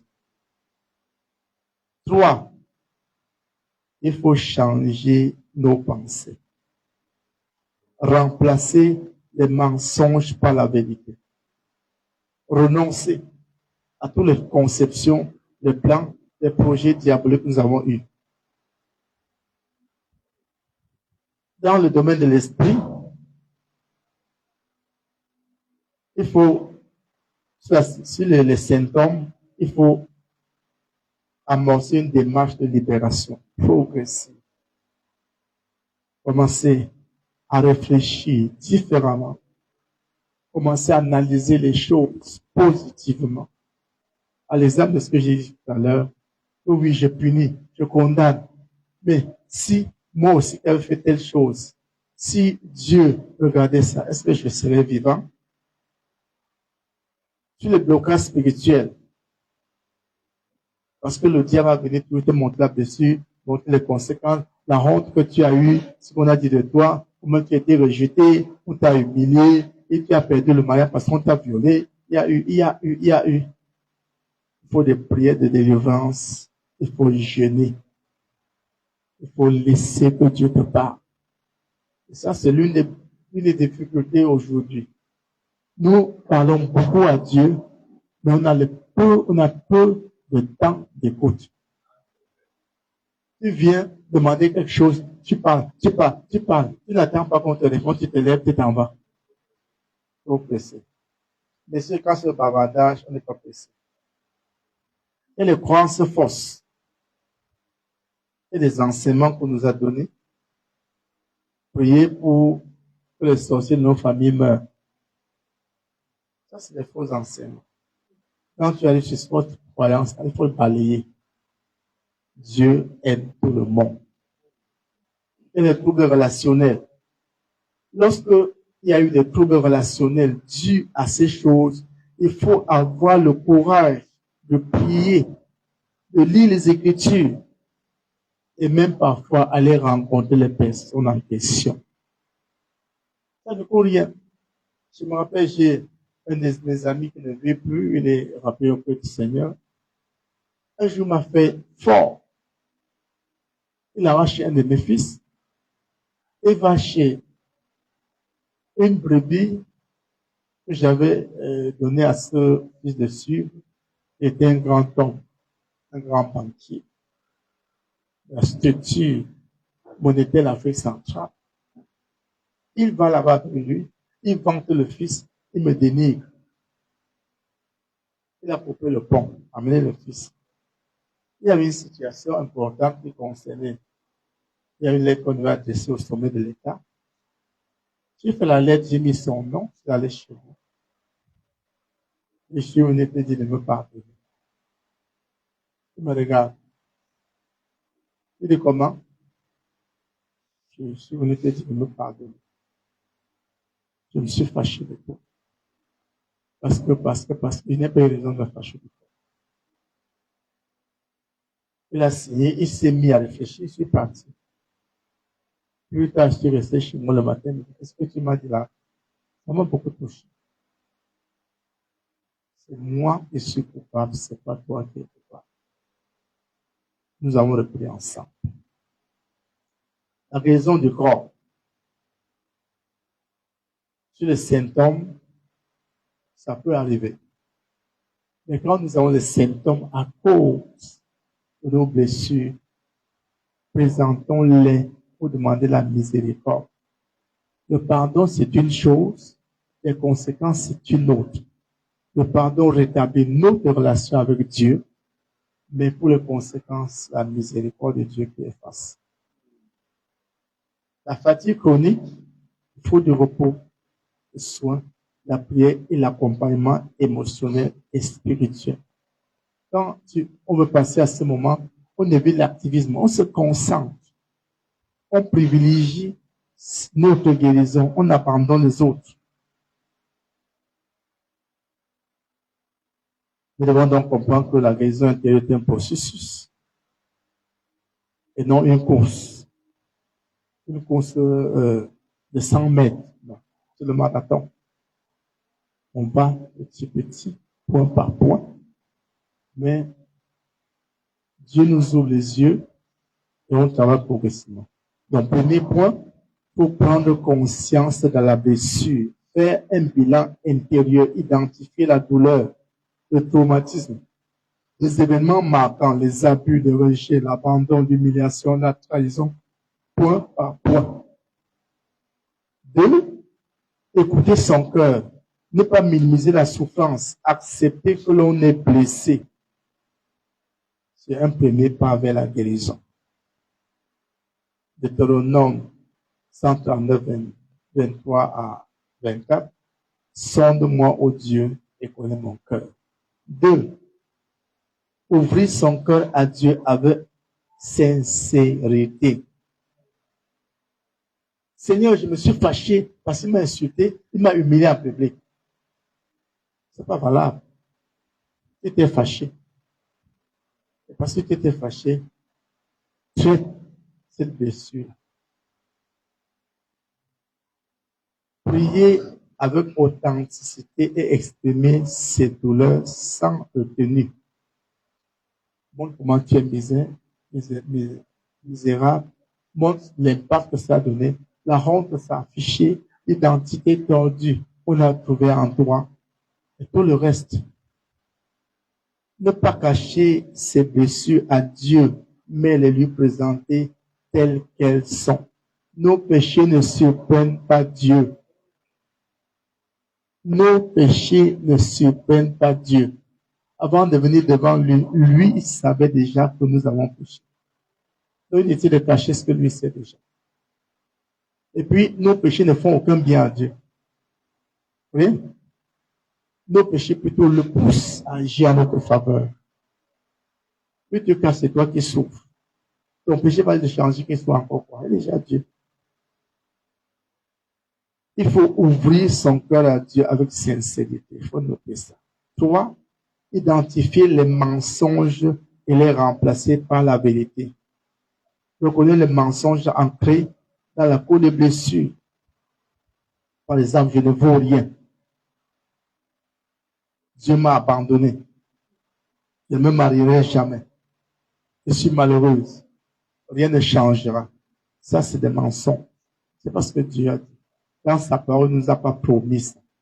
Donc, identifier tout cela et se repentir et changer en confessant ce que nous sommes, comme Dieu a dit. Déclarer les vérités bibliques pour reprogrammer les pensées. Au lieu de dire, je ne vaux rien, tu dis, je suis aimé de Dieu. Je suis une nouvelle créature. Romains, Jean 8, 32. Vous connaissez la vérité, vous rendrez libre. 4. Choisis de pardonner. C'est ici que c'est compliqué. au-delà de tout, accepter le pardon. Quelles que soient les conséquences qui ont été la suite de cette blessure, Dieu peut le faire. Dieu peut le faire. Nous avons vu hier le malade de 38 ans. En une fraction de seconde, il a recommencé sa vie à zéro. Pardonner ceux qui ont causé les blessures, même si cela semble injuste. Même si cela semble injuste. Joseph dit, vous avez fait ça, mais si vous n'avez pas fait ça aujourd'hui, vous n'aurez pas été en sécurité. Dieu était passé par vous pour poser cet acte salvateur, non seulement pour nous, mais pour le monde entier.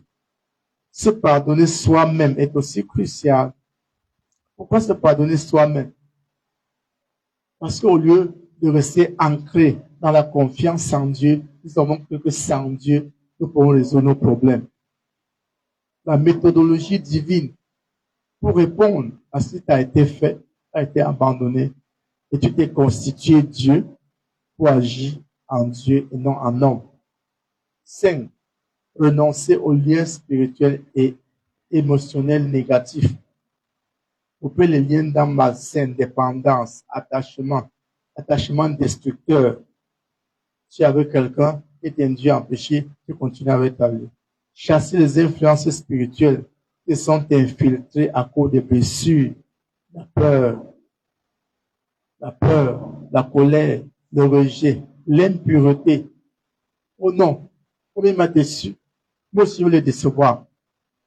Hein? Comme mon mari là, il m'a trahi, devenu infidèle. Il faut aussi sentir. Je veux me jeter dehors, je veux coucher avec les hommes parce qu'il va regretter. Ça ne paye pas. Pour cela. 2 Corinthiens 10, 4 à 5. 6. Recevoir la consolation et l'amour de Dieu. Accepter que le Saint-Esprit remplisse les zones vides que nos blessures ont occupées. Là, nous verrons comment Dieu travaillera. Dieu changera. Je vous ai donné le témoignage de ma haine contre mon leader. De comment en une fraction de seconde, Dieu avait changé mon cœur. Et la suite formidable qui a été faite. Juste un instant après. Recevoir l'amour du Père par la prière, la louange et l'écoute intérieure. C'est des moments de grande période d'adoration, de reconnaissance. Revoir dans notre vie, notre parcours, qu'est-ce que Dieu a fait pour nous. Et nous verrons que ce qu'il a fait pour nous est tellement grand. Et ces petites blessures ne sont que des petites distractions pour nous empêcher d'aller de chercher des temps d'intimité et de repos dans la présence de Dieu. Malheureusement, nous sommes tellement pris que se reposer est parfois difficile. Mais c'est normal d'apprendre à quitter le bruit de la famille, le bruit de la société, et se caser quelque part pour faire le bilan de nous-mêmes et revoir Dieu avec nous. C'est des périodes de restauration, des périodes où on s'ouvre, on est en face de Dieu. Il nous connaît, on lui dit tout. Il nous donne une nouvelle orientation. Il a dit qu'on doit taper ceux qui dorment. Comme tu es mon voisin.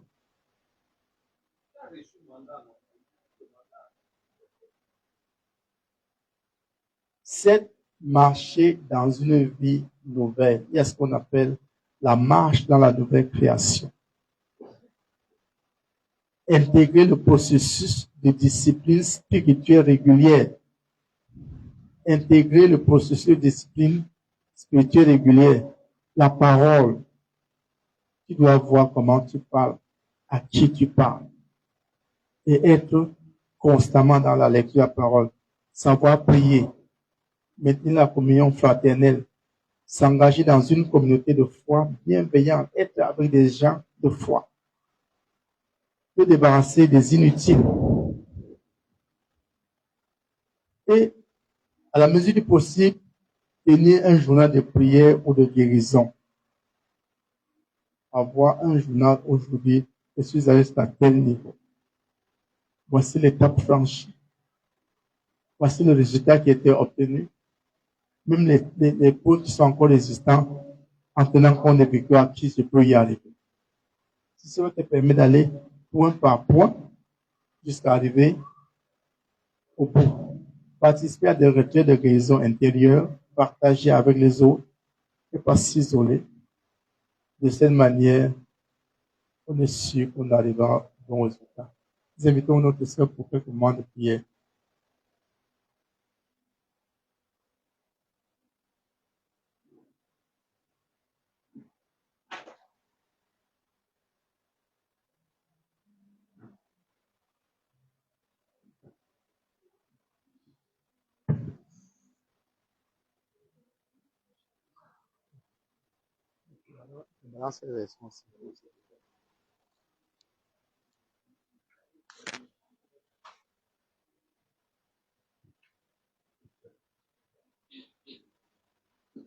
Bonsoir à tout le monde.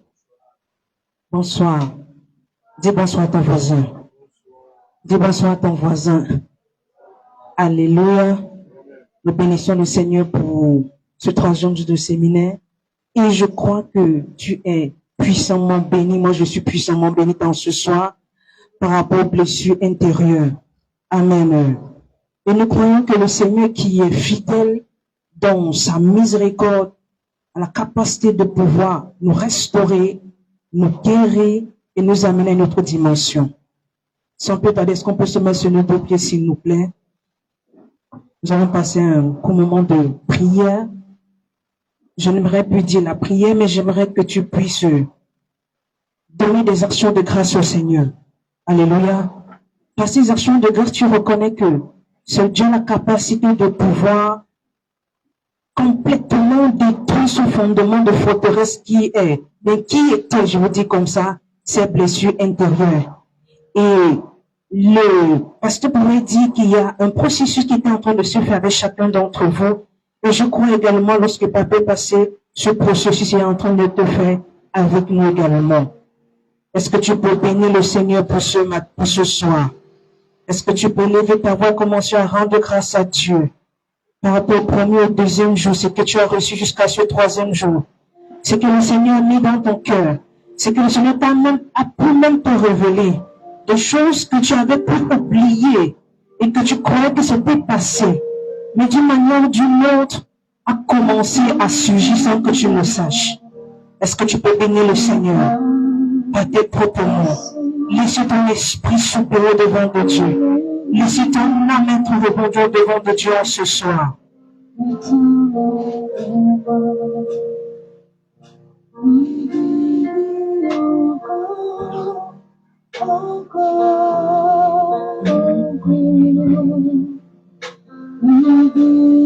Seigneur, nous te disons merci. Nous célébrons ton nom. Nous magnifions, Seigneur, ta grandeur. Merci parce que nous n'est comme toi. Nous ne pouvons être comme toi.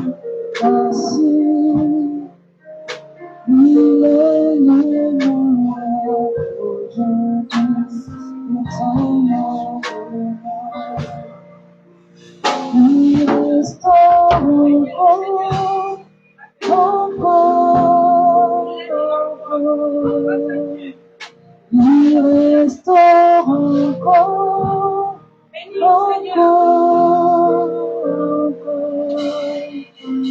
le temps viendra et pas passé. Il est le meilleur. Bénis le Seigneur. Bénis le Seigneur. Parce que je crois que le Seigneur a entendu tes cris. Tes larmes dans le secret. Que personne ne peut voir. Personne ne peut entendre. Personne ne peut avoir l'impression que tu souffres à l'intérieur de toi. Bénis le Seigneur ce soir. Dis-lui infiniment merci.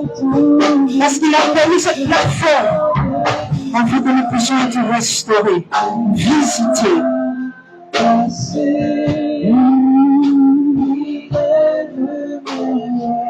Merci Seigneur. Merci Saint-Esprit. Merci Saint-Esprit. Merci Saint-Esprit pour ta fidélité dans nos vies. Merci Saint-Esprit. Merci pour ta miséricorde qui parle encore notre faveur en ce jour. Merci parce que tu n'as pas changé. Merci Seigneur parce que tu es les cieux. Tu écoutes nos pleurs. Tu entends nos cris. Une âme blessée, attristée. Nous te bénissons Jésus. Vous savez, lorsque tu marches avec le Seigneur, on va dire que c'est compliqué, c'est difficile. C'est une réalité et pas souvent la vérité. La seule vérité, c'est Christ. Amen. Je me souviens un jour, lorsque, c'est une parenthèse que je vais rouvrir, avant que je me naisse, lorsqu'on a appris que j'étais dans le ventre des entrailles de ma mère, mon père a complètement régné. J'ai dit complètement régné. Quand nous étions même, il est musulman, la maman également, mais il a décidé de régner. Et lorsque je suis née, j'ai appris également qu'il a toujours régné. Je n'étais pas encore dans la foi.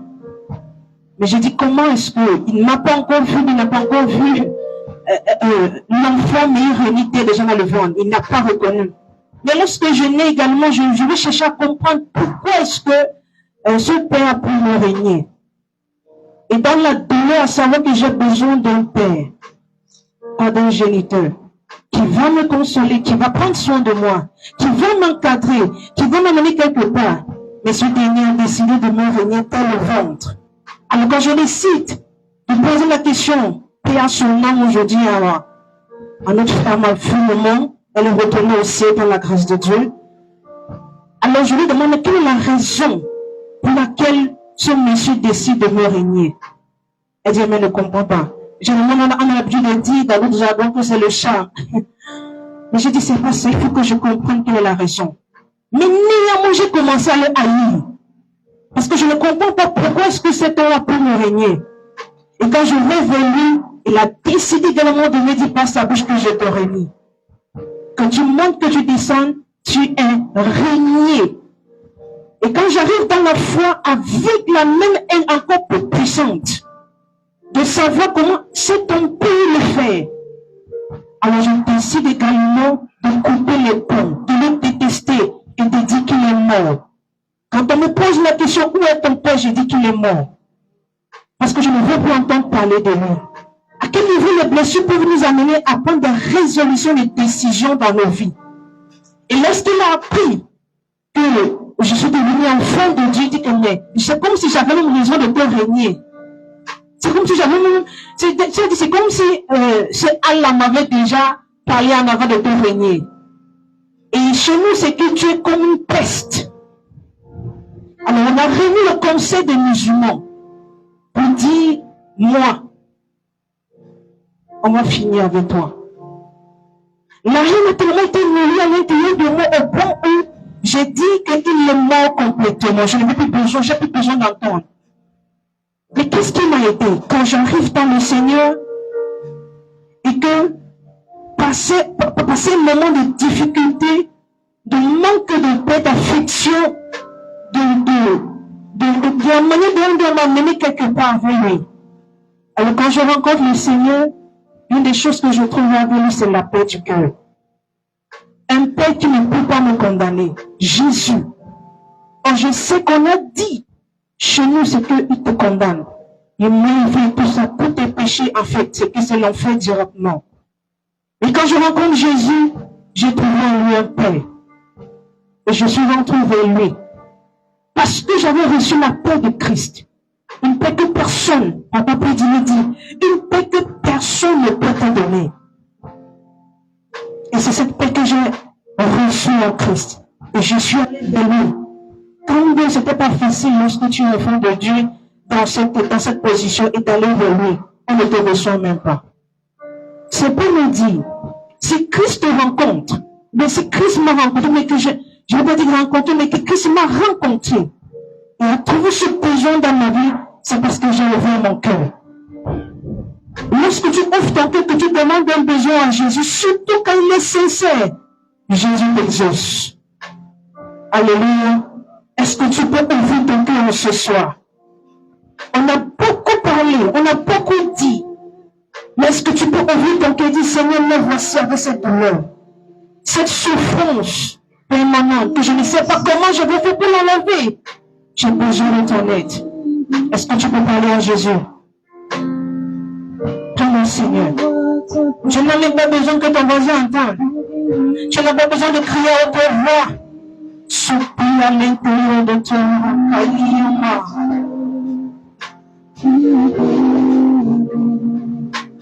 Seigneur, nous te bénissons. Jésus. Seigneur, hier nous avons fait des erreurs dans l'ignorance, emportées. Nous te supplions de nous pardonner. Nous te supplions de nous pardonner. Nous te supplions de nous pardonner. Seigneur, guéris nos blessures complètement. Guéris-nous, Seigneur. Guéris-nous, Seigneur, nous te supplions. Prends-nous, Seigneur, ce soir. Dis-lui ton cœur. Dis-lui ton âme. Dis-lui le fond de ton âme.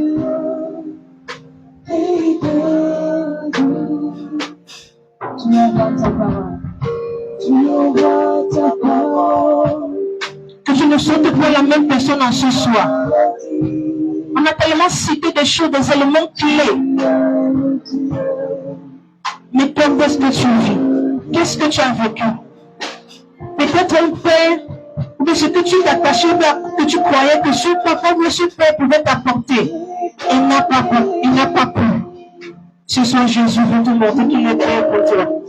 Dans toutes les dimensions, tous les aspects de ta vie. Te reconforter. Être un père, un ami, un mari, un frère. Tout ce que tu as besoin, il est. Par le Seigneur.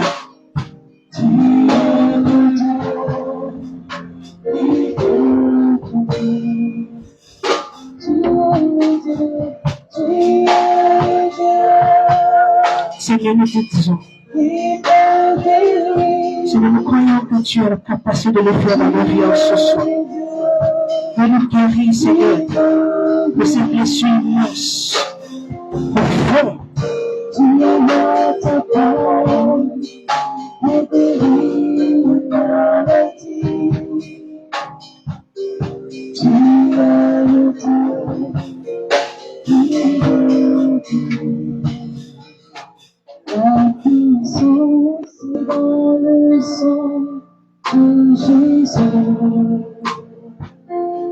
Demande au Seigneur ce soir. Certainement pendant ces 3 jours, tu as pu dire des choses au Seigneur. Relever des choses. Il y a de tenir quelque part. Ce soir, le sang de Jésus est disponible. Le sang de Jésus, depuis sur la croix, va effacer ses conséquences, va effacer ses blessures. Il y a le pardon dans le sang de Jésus. Il y a la vie dans le sang de Jésus. Il y a la miséricorde dans le sang de Jésus. Que le sang de Jésus ce soir puisse purifier ton esprit, ton âme, tes pensées, et même ton corps. Déclare-le par la foi. La puissance est dans le sang de Jésus. Déclare-le par la foi ce soir. La puissance dans le sang de Jésus. La guérison dans le sang de Jésus. La guérison dans le sang de Jésus. La guérison est dans le sang de Jésus. Dans la marche chrétienne, il y a beaucoup de défis. Il me souviens un jour, dans ce moment de marche avec le Seigneur, lorsque ma femme, maman, par la grâce de Dieu, avait compris la chose, elle s'est engagée également avec le Seigneur. Et quand elle s'engage, nous avons décidé de courir ensemble. Et ensuite, la petite, nous étions juste 3 à la maison. Et quand le village a appris que nous étions complètement dans cette affaire-là, comme ils appellent communément, alors, on a fait ce que nous appelons, parce que dans notre maison familiale, on voulait établir ce qu'on appelle l'école coranique. Et quand ils ont appris qu'on s'est opposé à cette école, alors ils ont décidé de pouvoir mettre sur pied une réunion stratégique de malédiction successive pour relâcher dans nos générations, au moins une millier de générations. C'est-à-dire nous ne pourrions même pas s'en sortir. Et alors un jour, il est arrivé que ma fille, maman et moi, ma petite soeur, nous restions en prière à la maison. Et quand nous restions en prière, ces gens sont venus. Et quand ils sont venus, les problèmes ont commencé. La bagarre a commencé. Et il me souvient ce jour, à la bastonne, c'est également maman. Ces gens de part et d'autre. Et j'ai dit, Seigneur, si tu es Dieu, comme tu le dis souvent, comment peux-tu permettre ce genre de choses? Des troubles et des confusions. Mais nous ne savions pas également que le Seigneur voulait nous amener quelque part. Et alors, nous avons décidé d'abandonner la foi. Parce que nous avions dit que c'était tellement, c'est-à-dire cette, je ne sais pas si on va appeler ça persécution de l'épreuve, très immense, au point de soulever tout le quartier. Alors ma maman a décidé ce jour de mettre la croix avec la foi. Et c'est mieux de rentrer là-bas et tu es tranquille, tu connais ta tête là-bas bien et puis tu restes tranquille. Elle a commencé à mettre en elle la colère. Une colère que au point où ça faillit emporter. Et un jour, pendant que nous avons également pris la résolution de pouvoir abandonner, je ne sais pas où le Seigneur a appelé quelqu'un pour nous rendre au ministère à la maison ce jour. Pour nous dire que le Seigneur est avec nous. Combien de fois nous avons pris des résolutions? Combien de fois nous voulons abandonner? Parce que les circonstances sur le chemin, mais sur le parcours, nous amènent à avoir des conséquences énormes. Des décisions énormes, des blessures. De contemporains se posent des questions, comment faire? Et souvent, c'est pas Satan, mais c'est que c'est Satan qui craint de ce que tu dois faire pour le royaume. Il y a eu ces difficultés. Mais nous avons marché avec cette colère. Et nous avons commencé à détester les serviteurs de Dieu, détester la foi, dire du n'importe quoi, parce que nous ne comprenions pas avant. Mais lors de la marche chrétienne, on a commencé à comprendre certains enseignements qui nous ont juste un peu aidés. Et c'est comme ça qu'on a commencé à se libérer. Se libérer. Si tu ne te libères pas face à ce que tu as, et que tu crois que tu peux porter ça, tu vas mourir avant le temps. Tu n'es pas mourir physiquement, c'est-à-dire mourir dans certains aspects de ta vie. Le travail ne donnera pas, ta vie de santé ne donnera pas, ton épanouissement ne donnera pas. Pourquoi? Parce que ton être affecte tout ton extérieur. Est-ce que tu peux lever ta voix ce soir et demande que le sang de Jésus, le sang de Jésus, le sang qui a coulé sur la croix de Golgotha, le sang qui apporte la vie, le sang qui apporte la restauration, puisse le faire dans ta vie. S'il a permis que nous puissions être corrompus jusqu'ici, c'est parce que le Seigneur nous aime. Est-ce que tu peux lever ta voix et commencer à parler?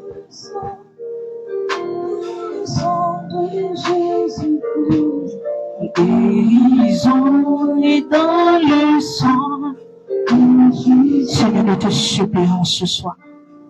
Aide-nous à comprendre. Aide-nous à comprendre, Seigneur, nous te supplions.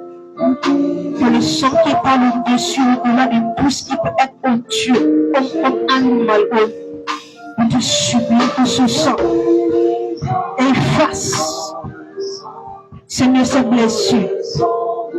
Et qu'à travers ces blessures ont causé des conséquences. Également, Seigneur, nous te supplions de les effacer.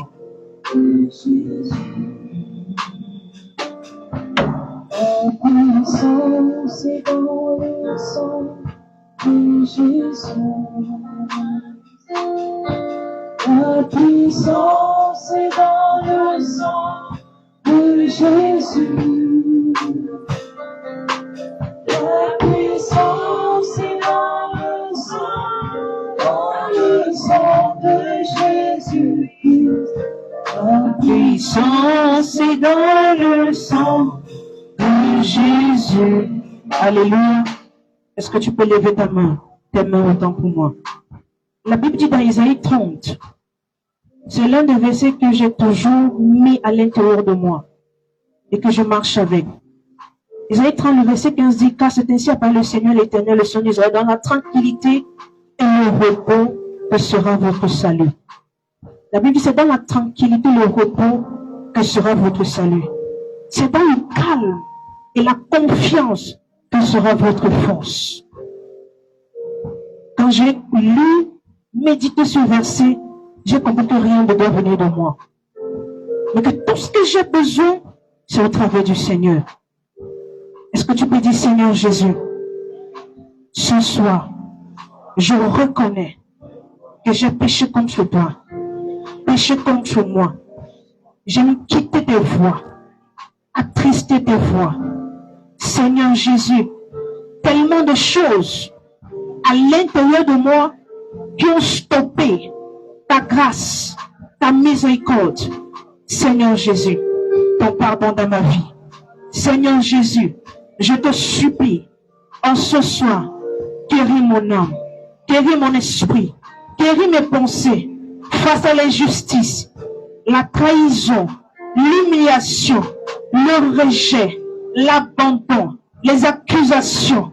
Je te supplie ce soir que la puissance de ton sang lave mon être au nom de Jésus.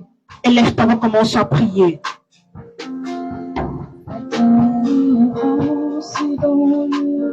Allô Seigneur.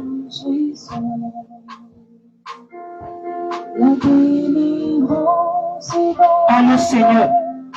Le Seigneur veut restaurer la vie de quelqu'un. Pas seulement ce soir, mais en cette saison. Il veut restaurer quelqu'un.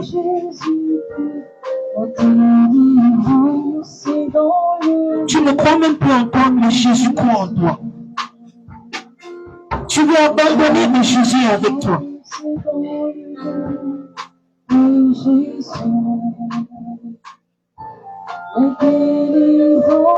C'est dans le sang de Jésus. La délivrance est dans le sang de Jésus. La délivrance est dans le sang de Jésus. Alléluia. Amen. Alléluia. J'aimerais que tu puisses dire en prononçant ton nom. Une des choses que j'ai appris de papa, c'est qu'à chaque fois, parce que là-bas, c'était que je ne savais pas ce que signifiait mon nom. Quand j'ai essayé un peu de comprendre ce que signifie mon nom, j'ai commencé à le confesser. À un moment donné, selon ce que nous sommes comme identité, peut souvent être rattaché, peut-être plus souvent par notre nom. Des énormes blessures, bien des énormes rejets que j'ai pu rencontrer sur le chemin, que ce soit avant, après, avant ma conversion, pendant ma conversion, j'ai compris qu'il y a quelque chose que le Seigneur veut faire. Je ne connais pas comment tu te nommes, mais le Seigneur connaît. Je veux que tu prononces ton nom ce soir. Moi, c'est Leila Awa. Je ne sais pas qui tu es. Mais j'aimerais que tu puisses prononcer ton nom en disant, Seigneur, même ce nom que je porte, qui à un moment donné peut caractériser ce que je suis, mais que tu n'as pas dit, sanctifie ce nom. Alléluia. Afin que tout ce que je peux transporter par ce nom puisse être déposé au trône de ta grâce. Élève ta voix et commence à parler au Seigneur. À Jésus, je m'abandonne. Jésus, je m'abandonne. Parle au Seigneur. Ce qui me Parle au Seigneur. dit, je le crois. Oui, je prends ce qui me donne la couronne avec la croix, Jésus. Et cette identité avec qui tu es en Christ puisse imposer dans ta vie. Que toute une autre identité qui ne vient pas de lui, même à travers son nom, et qui peut te donner une forme, un déni quelconque, que le Seigneur sanctifie. Avec la croix, Jésus, libère en moi. Tant que tu me lèves en bas, que l'envie Abandonne ce nom. Abandonne-toi. quand tu suis, oui, tout est là, quand tu suis. Est-ce que tu peux chanter ce cantique? Chante ce cantique. Et pendant que tu le chantes, je vais compter sur toi.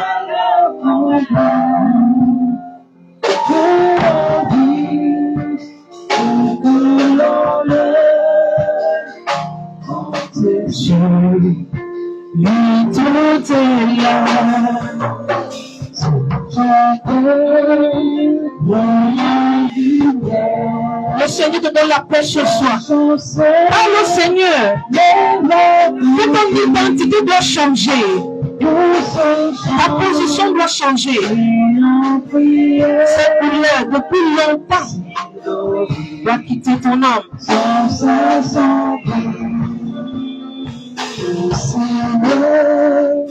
Les nuits se montent, n'est pas trouvé. Le cœur de tes deux troublants ce soir. Dis que tu veux compter sur le Seigneur. Avec lui. Les entendez, tantôt, Jésus, libère en tant que tu relèves ton âme, que la vie, que l'honneur, quand t'es sûr, oui, tout est là. Si tu ne comptes pas sur le Seigneur, tu ne peux pas compter sur un homme. Nous avons porté notre confiance et déposé sur un homme, croyant qu'il pouvait nous aider. Mais au finish, il nous a déçus, abandonnés, rejetés. Est-ce que tu peux confesser ça ce soir? Que Seigneur, j'aimerais compter sur toi. Est-ce que tu peux confesser ça avec foi?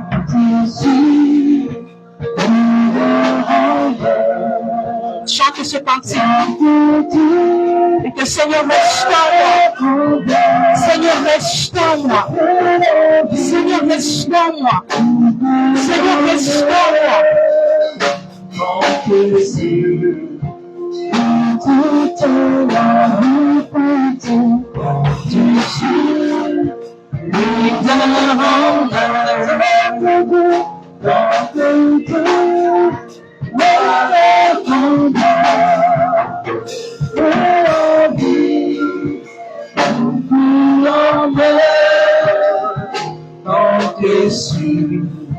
Lui tout est là,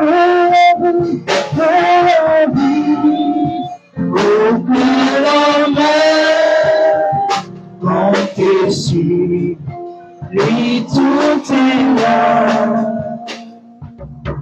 Seigneur, nous te disons merci. Merci parce que nous comptons sur toi. Les défis, les difficultés, les preuves sont décrits. Seigneur, nous te bénissons. Nous te rendons toute la gloire.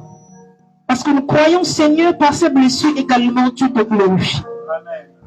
Merci, Seigneur, parce que nous croyons en ce soir que tu restaures quelqu'un, que tu suis les larmes de quelqu'un, que tu l'amènes une autre dimension.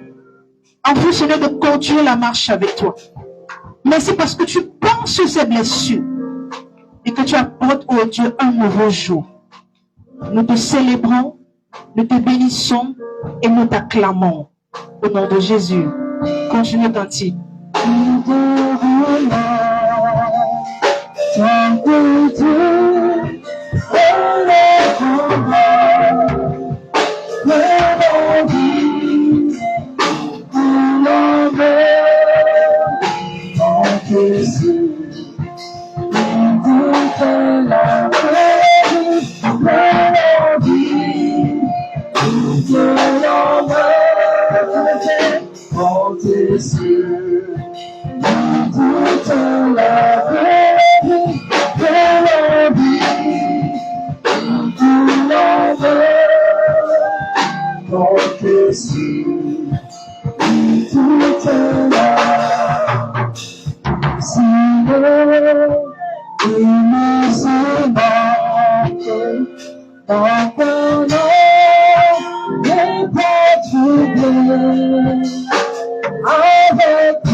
Merci.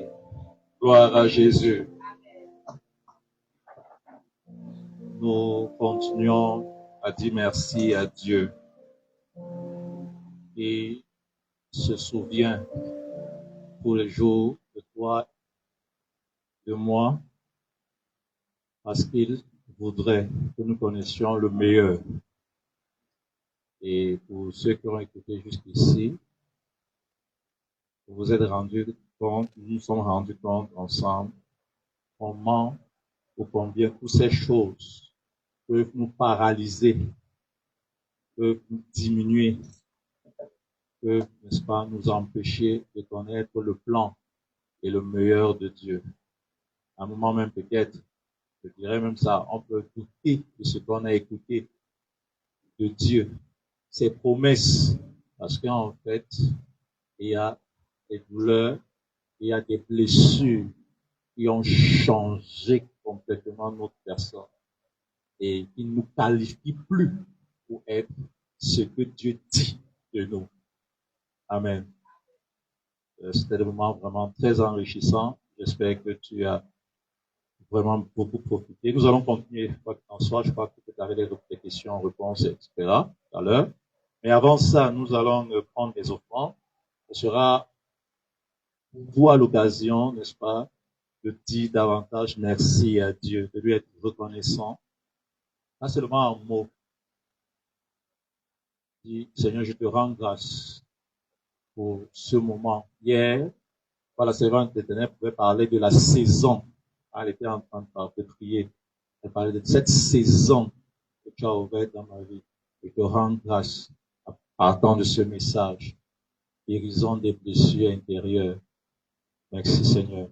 Donc nous allons prendre les offrandes et je vais inviter l'équipe de louange.